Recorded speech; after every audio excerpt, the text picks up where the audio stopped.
Damn it! Whoa. The Lakers. Come on, man.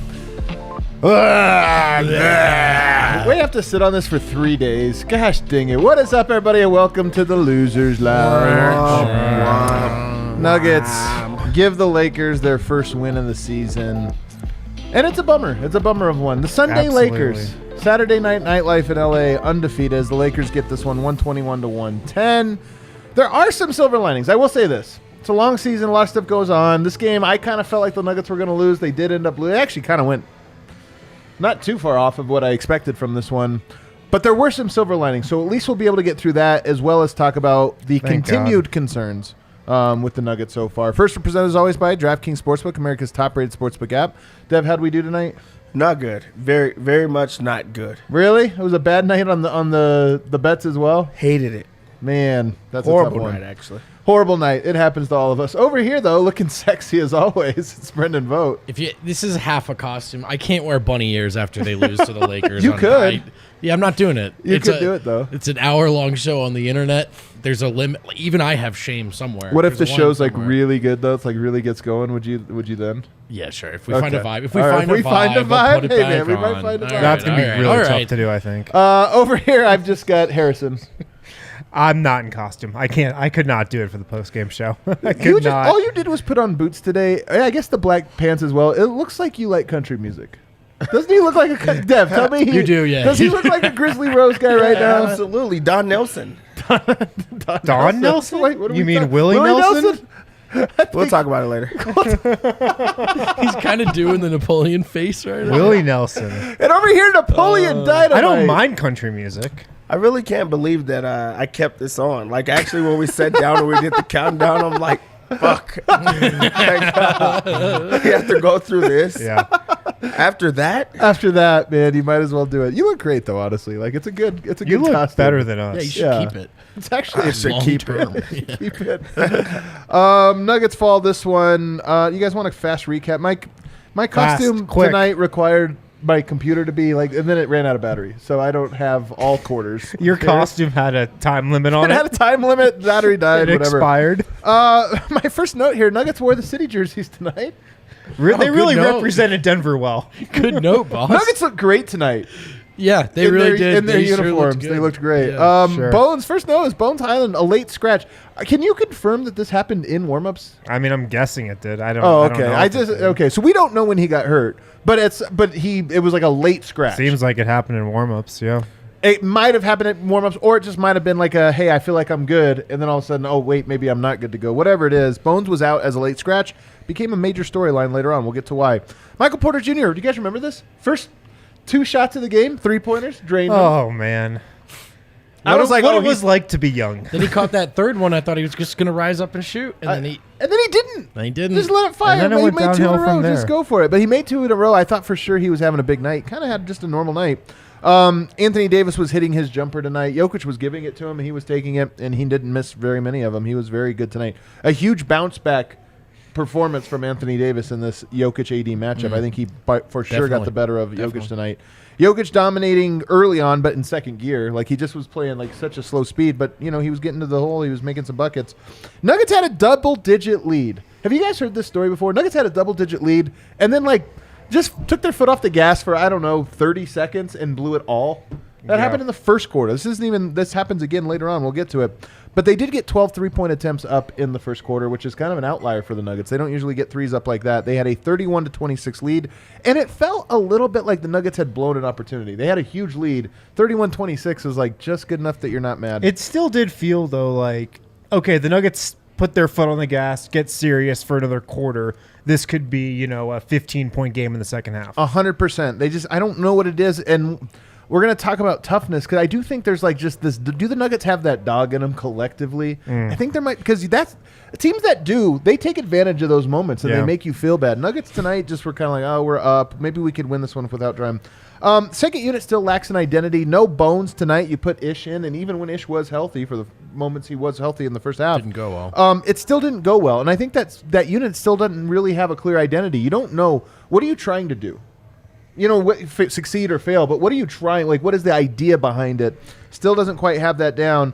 And the Nuggets lead got all the way down to 1 by the time Jokic checked back in. So they had like a 11, 12-point lead in the first quarter. By the time Jokic comes back in, down to 1. Murray was really struggling in this first half. In the second quarter, he got a little bit going, but it was kind of like after a series of really bad plays, he got a little bit going. Nuggets playing a little bit more zone, just kind of noteworthy because they've been going to it a lot more than I've ever seen. And then just so many missed layups. Fortunately, also LeBron missing bunnies. But Jokic and LeBron both having a competition to see who can miss the easiest shots. They were going back. I would call it a draw. 55-51 Lakers.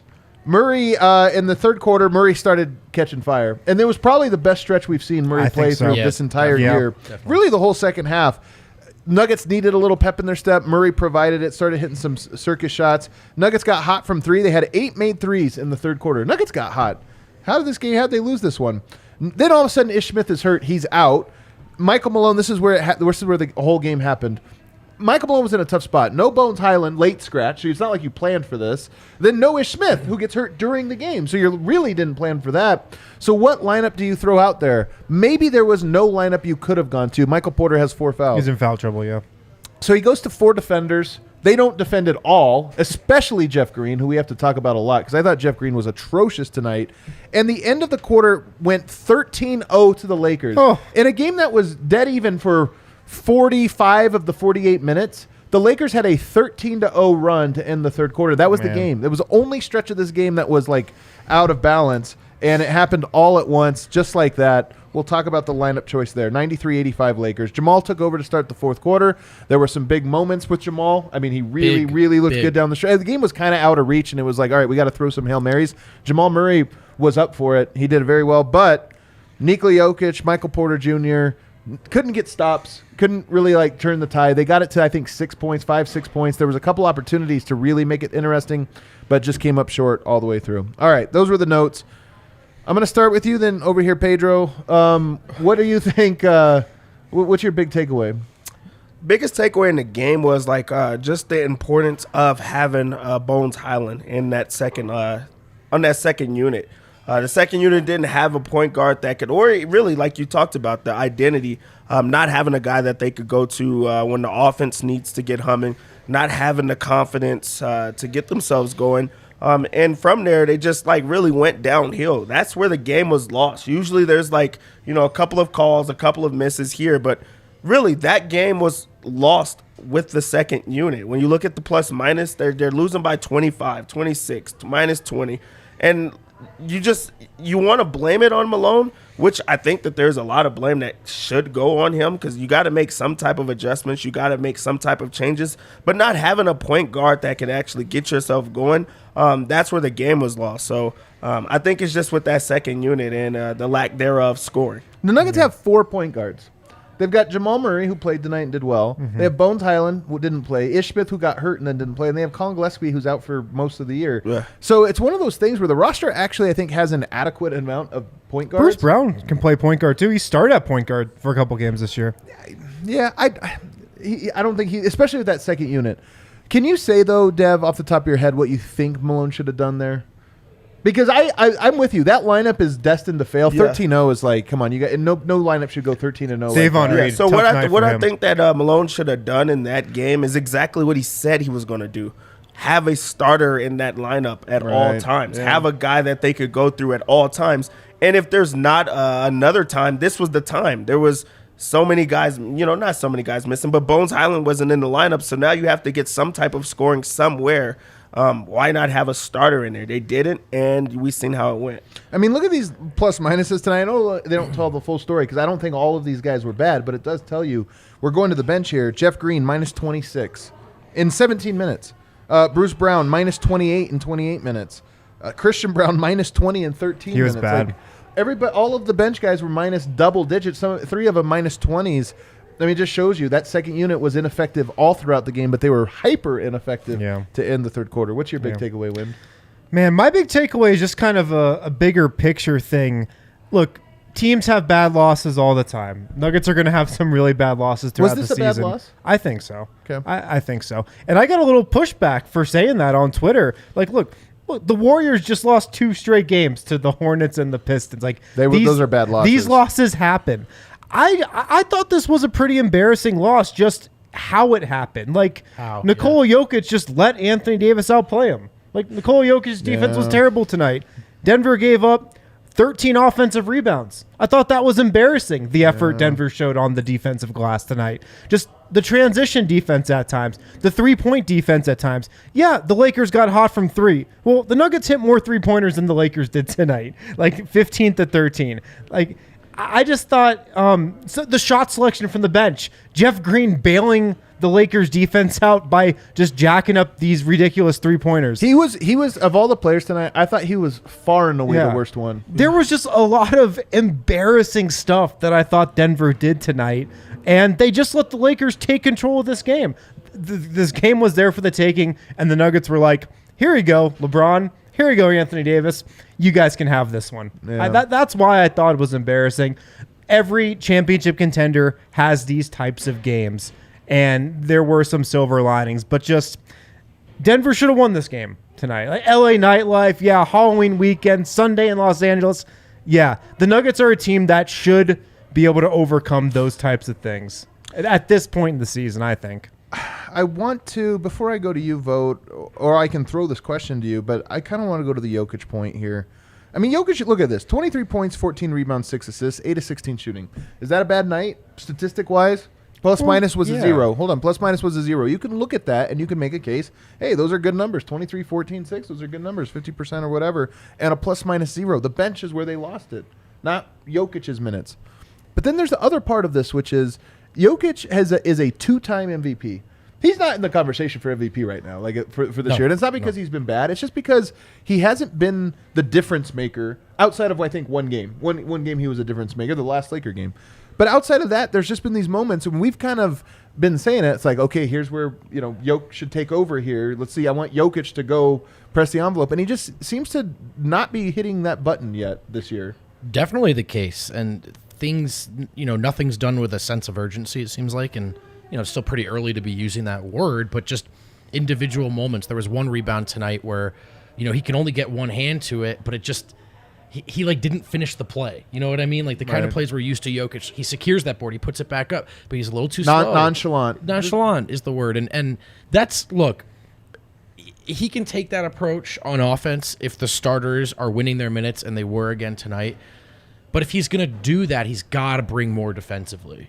And this is the worst start I've seen from him. Like, the Nuggets are worse than they used to be defensively after the upgrades. Right.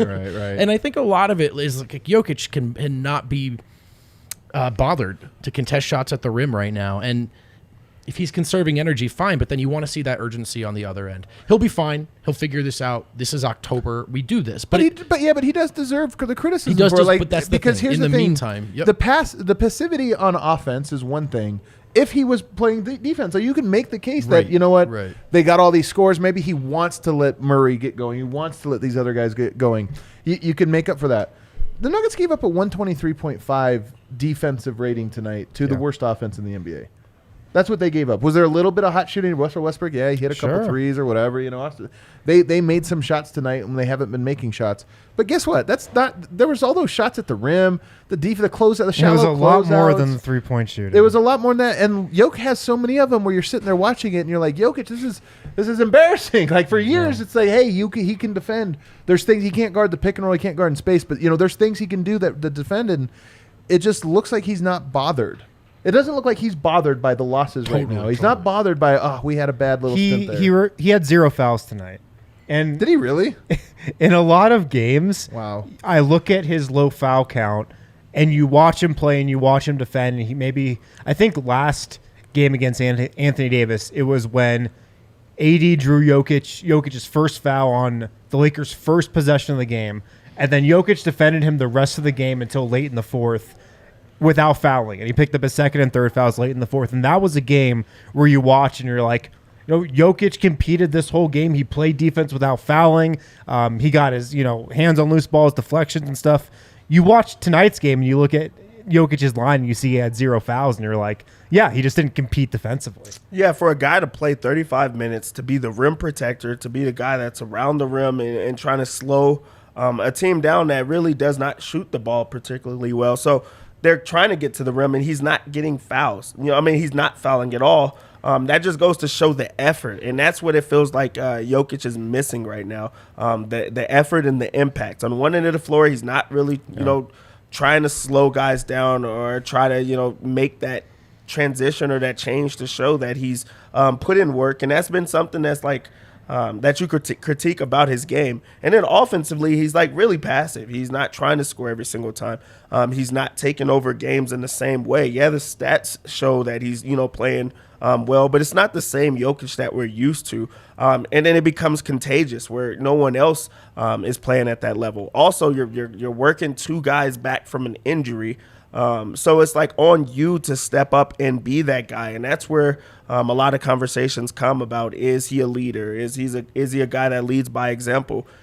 If you're not seeing it right now, it's hard for everyone else to get online. So he's just not caring right now, and that's what you want to see.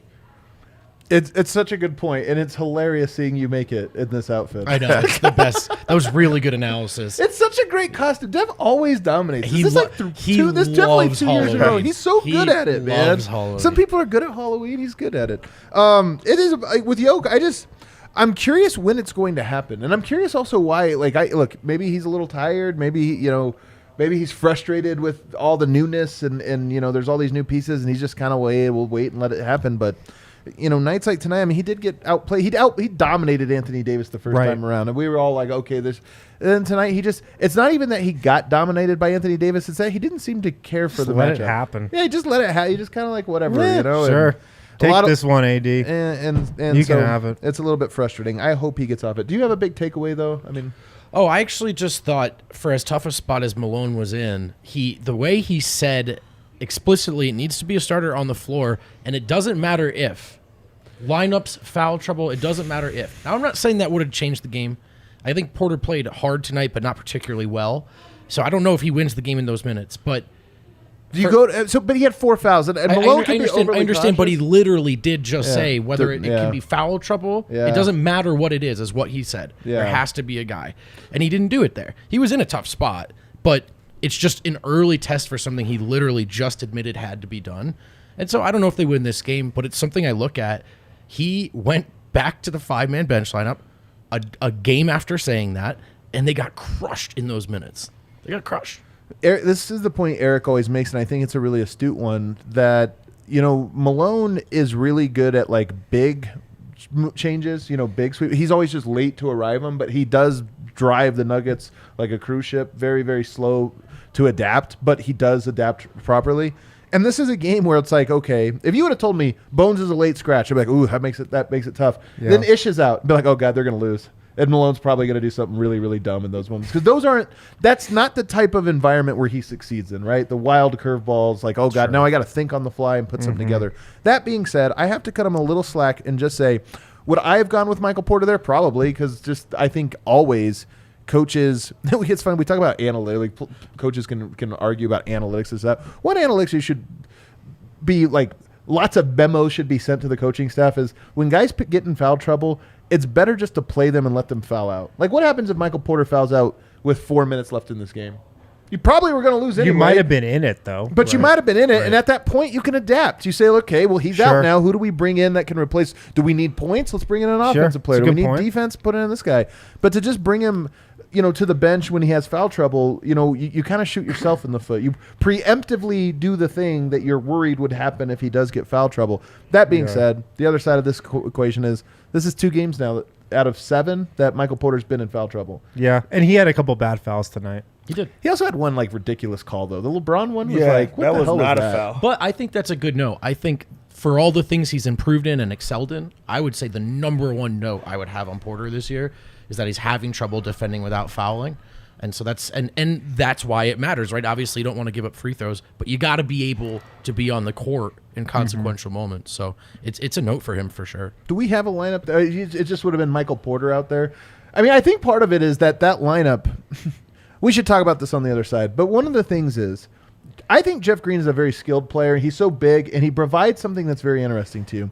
But if you need a lineup that's going to like dive on the floor, grab rebounds, or just do things, get stops, like, oh my God, they're on a run. Let's really lock in. Let's hard foul rather than give up. Jeff Green is not your guy. No. He is maybe He's not your guy to stop a run. he's like in the 5th percentile. I mean, 95% of the NBA is better at that one specific trait. And I saw my guy Nate Jones, who I think is one of the really, really good, provides really, really good basketball perspective. It was during that stretch where he says Denver is not a tough enough team. They're not a physical enough team for this stage, meaning for a contending team. Contending teams tend to know how to be physical. And I think that's probably true. Bruce Brown can be physical. We'll see if Christian Brown can be. Aaron Gordon, though, should be that guy, but he's not really. And then when you get to the bench with guys like a Jeff Green, they just want no part of that. They want no part of it. And it's something we should talk about on the other side. Hassel Cattle Company, guys, go to hasslecattlecompany.com. Use the code DNVR20. Get 20% off your order from Hassel Cattle Company. It's the best damn Wagyu beef around. You can get it shipped right to your door. You go onto hasslecattlecompany.com, choose what you want, put it in your shopping cart, check out, use the code DNVR20, get 20% off. hasslecattlecompany.com. You'll have your bag of beef show up right on your doorstep. What's better than that? Beef train. hasslecattlecompany.com. Use the code DNVR20 for 20% off your order. The top grilling season is still summer, but fall grilling, when it's just a little cold out, Second best grilling season. I think it's second best grill, but it's just a little chilly. Just like, we got to have a... I don't know if you guys... A lot of people say fall's the new summer. People are saying that? People are saying that. Are the streets saying Get that? out of I've here. heard it. Wow. You've never heard that. I've never heard that. Get Never out heard of that. I don't Come talk on, to man. anyone but you guys. So if None of us said I that. haven't None of heard us said that. that. But for grilling, it is. Yeah. Also, guys, make sure to download the Game Time app. Use the link in our description if you're watching on YouTube. Scroll down to the description.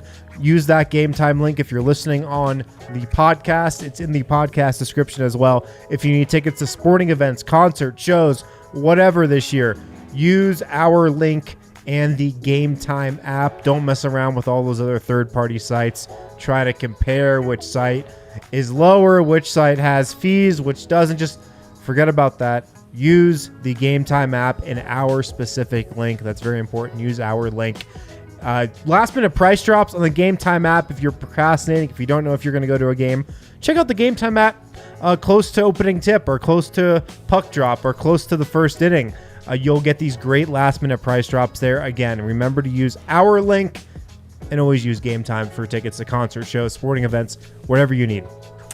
Dev, I want to hear your takes on this. Do the Denver Nuggets, it's not just do they have that dog in them, it's do they have the physicality? One thing, remember when the Nuggets beat the Clippers in the bubble? Yeah. One of the things people were saying was nobody fears the Nuggets and the Clippers don't fear them. And then Denver beat them. So you can overcome this or whatever. But do you think Denver has a lack of just physicality? Yeah, against teams that are more physical or actually have the experience, that's when it comes into play. A talented team can beat a team like that. But there's just some teams that no matter what, that they're going to go in. When I was playing in high school, everybody was more talented than Denver East High School. But they always had that dog in them every single time that they're beating everybody. And you're like, how did that happen? This team was more skilled. There's just teams that are going to do things. They're going to do things that they know how to do well, and it just changes. Also, when you don't have that fear, that's when you lack when you don't have that fear, that's when the other team they're not afraid of you. You shoot a little bit better. They just know how to go straight at you every single time. And with Denver, there's not a guy for them that just separates them or changes them or everyone else can rally behind. That's why a team like the Warriors have a Draymond Green. That's how the Heat have a Udonis Haslem, who doesn't even play, but is so important and vital to them playing a lot better. And Denver doesn't have that guy right now. They just have talented guys, and that's where they try to get it. So I think that they're trying to find those guys in different people, but they just don't have it right now. I would say the guy that has it the most is Jamal Murray. And again, but he doesn't have the physicality. He has the dog in him, but yeah. Although we maybe saw it in the post defense against the Clippers a little bit in that series, but you're right. He's not like a get You're up. not oh crap, I'm playing Murray tonight. I'm gonna have some bruises. Yeah, at the end of it. I'm with you. And I think you said it earlier, but it's been too long since AG's looked remotely like that guy. And it's the top thing. I actually thought he played well tonight. I like the season AG's having, but they need. I think it's been too long since he's been a really good defensive player or a guy who provides that in a way they hoped he would when they traded for him. So I'm looking at him. Yeah. He's definitely one of the guys that is in a role that you would expect that from. That physicality. Just again, the Nuggets have to get to a place where other teams are like, oh crap, we have Denver tonight. They're gonna really kind of bang us up, And it's funny because I think about AD the last time they played last Wednesday or whatever, and he just was not. He was getting beat up and down the court and this or that. And it's like, hey, they're playing in Denver. He didn't want to have to sprint with them. But you want to have that same like the way AD just quit and rolled over in that last one. You want teams to do that when you're just so physical. Like, man, do I really want to go to the hole right now? Someone's gonna put me on my ass. And Nuggets have none of that. And some of this does come from Jokic. Like right now, Jokic is. I mean, the one that really stood out to me was Colin Sexton on opening night, where he kept going to the basket and just shooting regular layups because he's like, you're not going to block this. You're not going to hit me. You're not going to do anything. I'm just going to do this. And I think right now the Nuggets have that reputation in that sense. They're playing that way where other teams are like, I'm just going to the rim and I'm just going to shoot a little layup because I know you guys aren't going to do anything about it. It's like when it's going bad for Denver, the Nuggets do get really soft. Yeah. Right. Like, I just think back to those first 2 games of the Jazz series, and it was just Donovan Mitchell going to the, rim or shooting a 3 every time. And when he got to the rim, he looked like Colin Sexton looked on that opening night game, where he's just like so comfortable getting past his man, going up against Jokic at the rim, and just confidently laying it in. I don't think the Nuggets are a soft team at their core. I think by the end of the year, to your point, Vogt, when Jamal Murray looks more like himself, there's going to be a lot more dog to these guys than there is right now, and he can be a big reason why. But when Denver looks bad, they look soft. Absolutely. Yeah. And the thing is, we've seen this group, when they feel their backs against the wall, we've seen them respond like few other groups, individuals that are involved in those series. But at first push, they bend real easily. Yeah. DeMarcus Cousins would have put somebody on his ass tonight, maybe. I mean, he's a physical player, though. That is one of the things you miss from a guy like that. There was a small one in the Utah game at home that they won where it wasn't like a big deal, but DeAndre Jordan just threw Kelly Olynyk to the ground. He just shoved him.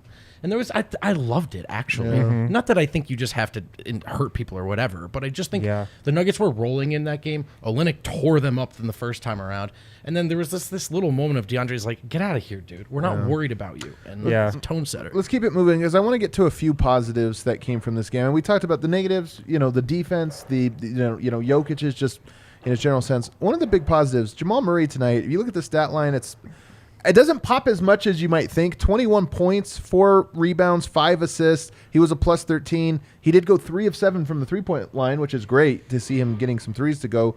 Just 9 of 21 overall, but again, I thought it was a good name. So 21 points on 21 shots doesn't necessarily pop, but in that second half, he did start to get it going. I think, Dev, one of the things that's going on, maybe it's what's going on with Jokic right now, is playing with Murray changes so much. It changes so much, and I wonder if that's part of it. But tonight, he got going in a way that gave you confidence, like, okay, but this is a guy that could actually be a huge X factor and change games, at least tonight. Yeah, he's working himself back into that, not just game time shape, but just game time speed, where he's like, okay, I feel like one of the guys. I'm going to take a ton of shots because I feel like I have a mismatch. I'm going to make tough shots. He made some very tough shots in this game. A lot of it is his footwork is just so good. It's so good. But also it's just confident shots where you could just see that he's starting to come into his own. He's starting to, get his legs under him. And he's just wanting to compete. That's the one thing about Jamal is he wants to compete no matter who's in front of him. He didn't care who it was in this game. But you're also starting to see that connection where they're still trying, they're getting on the same page. I mean, it is going to take some time. So there is going to be some up times and then some down times. But this is a game where he got it going inside, got it going outside, ran the offense and got himself in a rhythm. So it is great to just see him find himself in a zone. Yeah.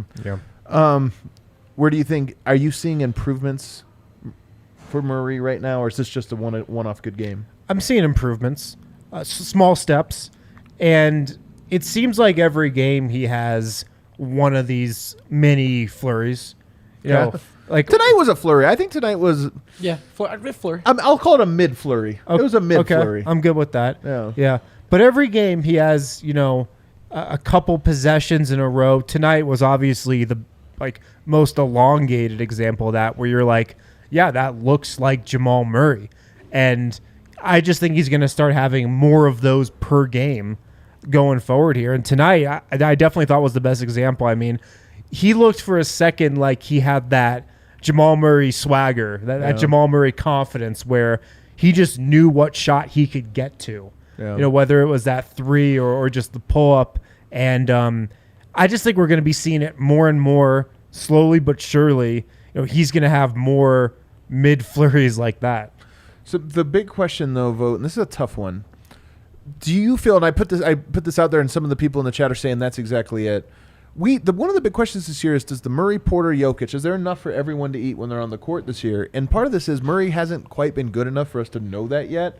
Tonight, he did get it going, but do you think there's anything to – he changes things so much that right now the whole team is just trying to figure out where he fits into them, where they fit into him? A lot to. I mean, he's on ball a lot. He dribbles a lot. And when he's hitting the shots, that's good. Really cool. It's the very thing Denver missed, actually, over these last year and a half. But it is like the most value they can wring out of themselves right now is like a defense first lineup that keeps the ball popping, right?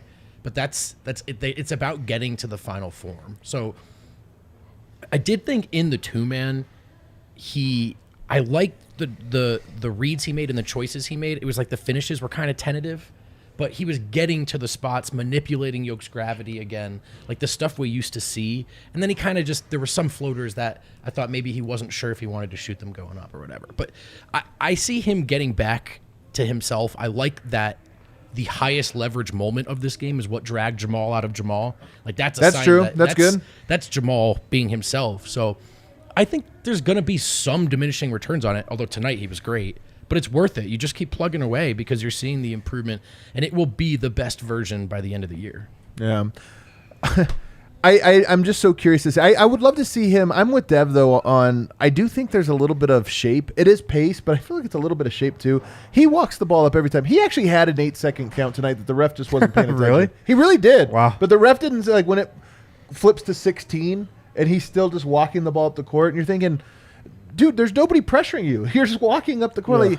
Yeah. But he's always played at the slowest pace for the Nuggets. He's always been the slow guy, and I would just love to see him as to try to like inject a little of more conditioning into his game and into his reps. Mm-hmm. Just sprint these. He's right now on a bit of a minutes restriction anyway. Just sprint the ball up. Try to really push yourself physically. That's played 32 minutes tonight. Yeah, screw the minutes restriction. Minute restriction? What? Yeah, well, there were no point guards left. Yeah, that's true. There were none. There was a comedy of errors here. How concerned are we? I mean, what was it? Bones' hip? Yeah, a hip strain. Dev, if Bones misses some time with a hip strain, how concerned are we?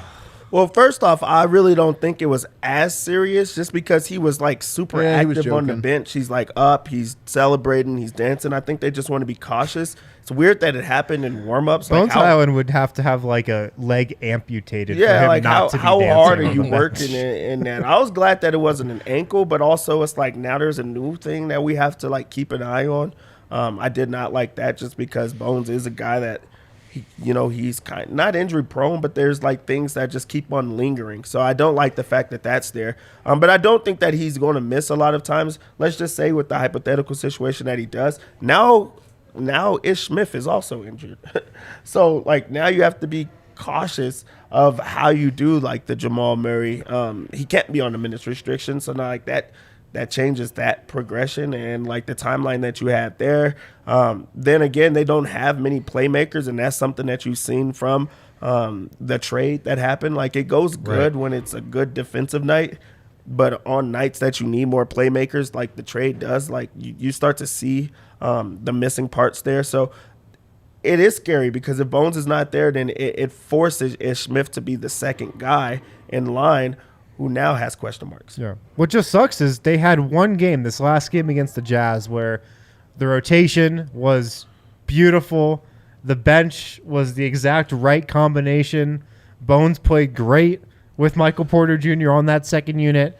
And then you get to the next game, and that was the biggest storyline I had coming into tonight. Could Denver replicate that?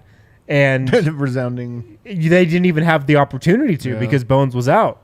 And so that's the biggest thing that sucks right now is you just wanted to see if the Nuggets could do that again on their second unit. They didn't get a chance to tonight, and we'll see what he looks like going forward. What do we make of this? Bruce Brown's a minus 28 tonight. He's a minus 46 on the season, which is far and away the worst. I know individual plus-minus doesn't tell you the whole story. He's been very good. I mean, he's second on the team in assists. He's shooting 46% from three and 50% from the field. He's been very good. But he's in Facu territory at the moment. Facu was what, like a minus 200 or something last year? He's at minus 46. We're only 7 games through. Do we make anything of it, or is it just early season randomness? Part of it is that Bruce is like the fail-safe fix option he kind to of every is. lineup. That's true. So it's a great point. There are all these lineups that probably shouldn't exist, and then you go, let's throw Bruce in there, and maybe it'll work. Yeah. You know? We need a little defense. Put him out there. Yeah, we need a point guard that's not a point guard. Throw him out there. Yeah. I think if he was the starting shooting guard, we wouldn't have that conversation. But yeah. I think that's exactly it. Yeah. I think similar to Facu, it's a tough spot to be in with the second unit that doesn't really rotate or move the same way. Because when you push Bruce into the starting lineup, he looks good. Yep. He looks really good. But when you put him in situations where he has to like contribute or be the scorer, I think that it just becomes hard. And that's the same thing that happened with Facu. He did have his moments that he looked really good when he was around other guys that can exploit those strengths. Like you could see, guys knocking down shots. You could see other guys scoring. But now when it's all on him and he has to be the playmaker, he has to be the defender, he has to be the like everything, it just becomes a difficult spot to be in. So I feel like with the second unit and also even the starters right now, until they find themselves, they should mix things up to just see what like lineups work, what lineups don't work, because you don't want him to be the guy that's going like horrible, like negative the entire time that he's out there. Is Zeke Naji dead? Like, where is Zeke Naji? I know he was on the bench tonight. Could he have given you worse than Jeff Green gave? There's Could he no have way given you worse than Davon Reed? There's no way. Davon Reed worse. should not be out there, as far as I'm concerned. Like, do not put Davon Reed out there for any real minutes right now. I really wonder what's going on with Zeke Naji, man. Is he okay? Because they really are given opportunity to. Like, he is not even getting opportunity. Yeah, I mean, he had the one bad stretch where he played like 5 minutes or whatever, but it wasn't like the stretch they had tonight. It wasn't a 13-0 stretch, like. So I don't know. Davon Reed goes 3 minutes minus 11. I'm going to go ahead and say I don't think he's the solution, though. That's the thing. Yeah, I'm not saying he is. I know, but it is weird that he's not even part of the like attempts or anything. But when things look horrible already, like Davon looks bad, he looks shitty, but he's only playing like 2 minutes. Jeff Green was like where you got to do something else. That's where something has to happen tonight. Don't you guys feel like it's getting increasing? Like you're getting a very good game from Jeff Green, or you're getting absolutely nothing. To me, it's felt that way, and I know he was a steady replacement starter last year, but there are times where you're like, I mean, I don't know what it's like to be in the league at all, let alone how long he has. But there are times where you're just like, hey, man, right there, the ball is right there. Like, do something. Do something. Yeah. He just doesn't. That's what I mean. Doesn't have of urgency. all guys, Doesn't he plays the least, like, sort of. I mean, he's been in the league a long time. I don't think he's really fretting a Sunday night loss. Yeah. It's the 7th game of the season. He's been in the league 15, 16 years. Right. But these are the types of nights where you would think maybe a Zeke Naji might get a crack. Right. Or maybe a Vlatko Čančar plays his first real minutes of the season. I don't know. So whoever they pump up at training camp next year, remember this, write this down, out of the rotation. Just keep that. It's going to be Peyton Watson probably. I hate it because it's going to be Brown. Which one? Let's put up the DraftKings King of the Game here because we forgot to get to it. It's, of course, Jamal Murray. His first one in almost, love this. 550, 60 days, something like that. So nice to put the crown back on Jamal's head, even if it was in a loss to the damn It was Lakers. the biggest silver lining from tonight. The one positive, I thought, just the biggest extended Murray flurry that we've seen this season. That was great to see. Let's take a break. On the other side, though, we have to talk about this upcoming stretch. The schedule makers, man, made it hard on the Nuggets. And I do worry that this month of November, it's going to be probably their hardest month. And I just wonder, I want to prepare the fan base for the fact that the Nuggets might not look great until December. Maybe mid-December. Like there's a lot of trials and tribulations ahead, I think. Everybody needs to buckle up. We'll get to that on the other side. At DraftKings Sportsbook, NBA fans, we've got basketball back. We've got the NBA back. Tip off the season with DraftKings Sportsbook, an official sports betting partner of the NBA. New customers right now can make any $5 NBA moneyline bet Get $200 in free bets if your team wins. Also, if you're not a new customer, everybody What are you doing? can boost their winnings What did you? Oh, you up put to it back. 100%. Was it a good show? You're with starting to feel it? DraftKings Let's stepped go. up same game parlays. The stepped up same game parlays. My If you God. guys can Oh, only the see ears what's are back happening on. off camera right now. My goodness. That's stepped up same game parlays. The more legs You gotta you switch add, it back over, Kale. Come on, the man. bigger Look at- your odds Oh, boost yeah. is. If you add up to 10 legs, you get 100% odds boost. So that's for everybody, not just new users. Download the DraftKings Sportsbook app now. Use promo code DNVR. Make any $5 bet this week and get $200 in free bets if your team wins. Only at DraftKings Sportsbook with promo code DNVR. Minimum age and eligibility restrictions apply. See show notes for details. Also, Athletic Greens, guys. If you need some routine in your daily life, check out Athletic Greens. It can be the first thing you do in the morning, get you set up for a great rest of your day. Just one scoop of Athletic Greens in a cup of water, set you on the path for a great day. If you want better gut health, if you want more energy, if you want an optimized immune system, check out Athletic Greens. With one scoop of it, you're getting 75 high-quality vitamins, minerals, whole food source superfoods, probiotics, and adaptogens. Go to athleticgreens.com/nuggets, athleticgreens.com/nuggets to take ownership over your health and pick up the ultimate daily nutritional insurance. All right, final segment here. Kel, could you go look through my tweets? I put up the schedule in one of these tweets. You can kind of look at it and bring it up. The Nuggets have a pretty tough schedule here coming up. They just went on the road to the Lakers. Here's the crazy thing. In 30 days, a 30-day period, a full month, they only play in the same city, meaning they play 2 games in a row without travel one time. Wow. And it's not in Denver. It's in Dallas. Of all places, they don't play in Denver 2 games in a row at any point here. They're at Lakers. They have 3 days off, which is a little weird. I guess you could probably, you get some practice, much needed practice time. I kind of like that they get an opportunity to have 2 practices. They'll probably take tomorrow off, practice Tuesday and Wednesday, then fly to Oklahoma City for the Thursday game. But listen to this. So they're at L.A. They'll come home for a little bit. At Oklahoma City, come home for a game against the Spurs, then go on the road to play the Spurs. So if I tell you we're starting a road trip and we go down to San Antonio, you think, okay, they're hitting the South, right? They're going to go a little Southwest Division, maybe. Nope, straight up to Indianapolis, over to Boston, then back over to Chicago. Then you come home for 1 game to play the Knicks. Then you're on the road in Dallas for 2 games in a row. So at least they get to not travel in between the 2 Dallas games, which is really weird. Then you come home to play against Detroit. Then you go on the road again at Oklahoma City. So you go east. Then you go at the Clippers, go west. You fly over Denver, and then you come back for Houston. So the whole year they're just going to be in a hotel room the whole month. Huh. And I don't think people realize just how hard that is. I know it sounds easy or whatever, come on, they're professional athletes, but there's just something to constantly moving hotel rooms, constantly being on the move. You never get to be in one place. You got a family, you got kids, you see them for 1 day and 1 night. And then you go for 3-4 days. Then you have to come back. So to me, this is going to be a mentally challenging stretch. It'll probably be physically challenging. Yeah, the altitude, they're not acclimated. They won't be. By the end of this, they won't be. Yeah, they will have lost their white blood cell count. You want to ask Malone some shoot-around altitude questions, Wind? Is it affecting you guys out there? All right, Dev, when you hear this schedule, the good news is December, then things mellow out. They'll get some home games. But when you see this one, they're not good teams. Spurs twice, Dallas twice, Detroit, Oklahoma City, Houston, Indianapolis, Oklahoma City again. Is this a tough stretch?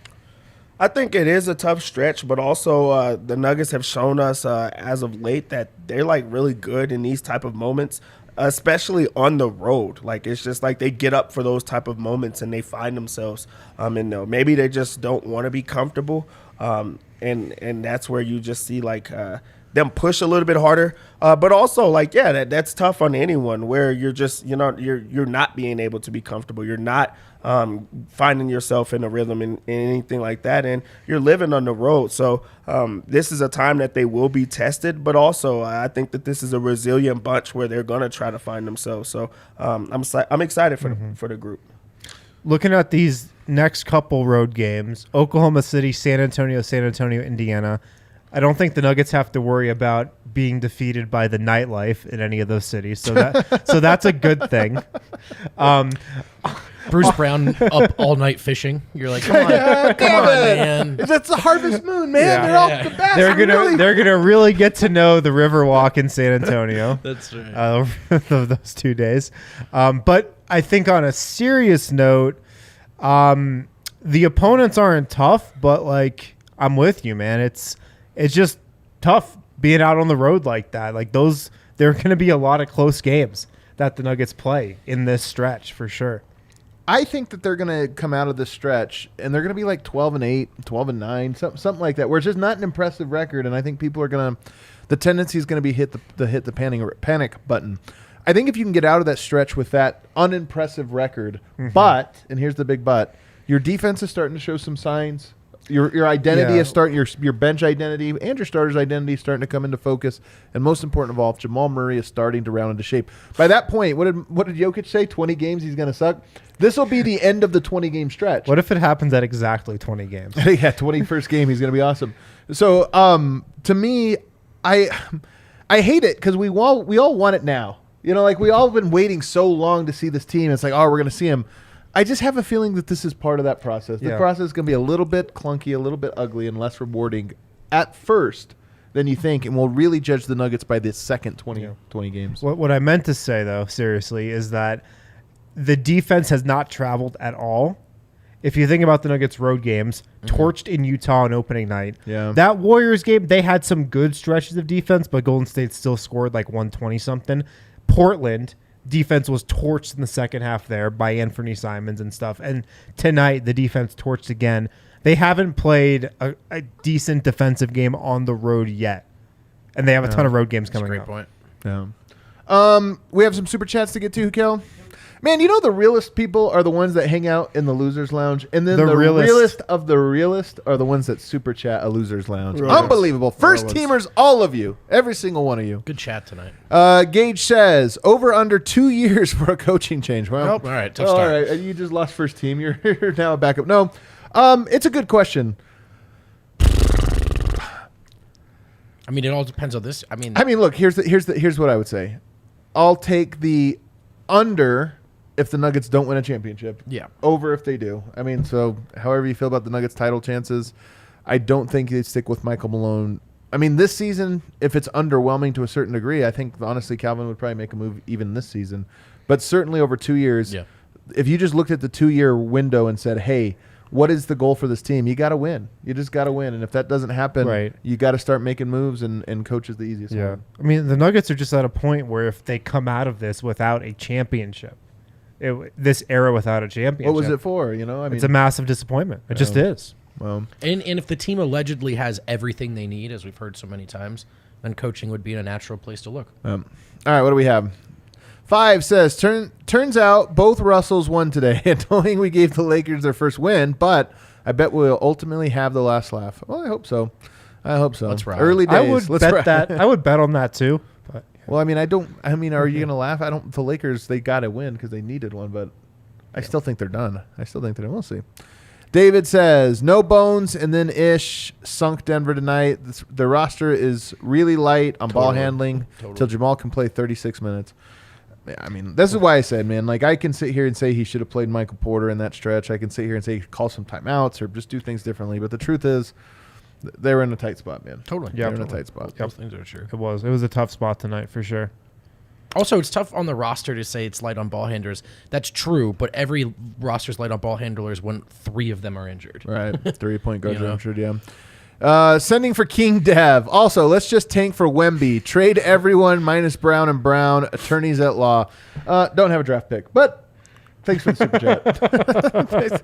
Chase, you're a real one. Yeah. Oh, you like that one, Dev? I love that one. Was that a good one? I loved it. All right. Eric says, $5 after saw the show. game live. Energy was so low. Wish Bones was out there, but happy to see flashes of Old Mall with forever rep Nuggets in the cesspool of Lakers land. Man, Eric, you're a brave one, Eric. yeah, Shouts you're the best, to you, man. You're the best, man. And what else we got? Jason says, just keeping it real. Also, nice hair, Dev. Yeah, that's actually his real hair. Dev making some super chats for the company. Yeah. I love it. They're the real ones. You said that these are the realest of the reals. The realest of The the real. realest real ones. Kale, hit that outro music. You can, yeah, I one see more. it. You can hit that outro music anyway. CeeLo says 4 serious games, 3 unserious ones. Lakers desperate early in the season. Come out over 500 through November and healthy, and I think we're fine. Love y'all. Nuggets will be okay, man. We appreciate it. I think you're right about this. 4-3. I think when you saw the schedule come out, I would have said 4-3 or 5-2, and it would have been like 5-2. You'd feel really good. 4-3, you feel not too bad, but you'd be like, man, Look at the standings. Like, things will change. Up top, it's Portland and San Antonio. If the playoffs started tomorrow, the Warriors and Clippers would miss it. You're right. There's Phoenix, but I'm just saying, this isn't. If through 7 games you know if you're a contender or not, then a lot of contenders are already out. So give it time. The Warriors are out. Nuggets need to show us some stuff though on defense here over the next 30 days. I mean, of all the boxes you want to check, on this tough road stretch, Yes. I just want to see some heart on defense. I want some like pride on the defensive end, because that's especially from the team's leader Nikola Jokic. I'd love to see him be more aggressive offensively and all those things too, but it's time to just be aggressive defensively, and I hope we get to see it. Everybody think we got a buzzer beater in? Hell yeah. Rado says MPJ and Jamal are focused on getting back their scoring. They aren't yet in unison with Jokic and haven't prioritized getting Jokic the ball in his spots. I mean, look, maybe that's true. I mean, maybe that's a part of it. I just think all of this is new piece. If you think about who were the starters last year? You had Jokic, Aaron Gordon, and then 3 other guys. This year it's Jokic, Aaron Gordon. You got Michael Porter's new, Jamal's new, KCP's new. Right. I think it's honestly a lot of that. But the one thing I'll say is Jokic established dominance. Just go out there and show him 30 points. Just show him what it looks like. And I think a lot of that stuff will come a little bit easier. So Jokic's still learning how to find his voice and how to be for everybody to hear it. And I think these next 30 days are going to show us a lot. Probably through a lot of trials and tribulations. Absolutely. All right, we're going to have shows for you all week. We'll try to get some great guests lined up for you, some interesting stuff going on. And as we have 3 days off, Nuggets will practice Tuesday and Wednesday, and I'm sure I've got a million questions for Michael Malone. It's always nice. They've been on the road a little bit, haven't been able to talk to them. It's always nice to go through all the notes and say, okay, let's get some answers on some of these different things that we're seeing. So it should be an interesting week. We'll see you guys all there. Adios.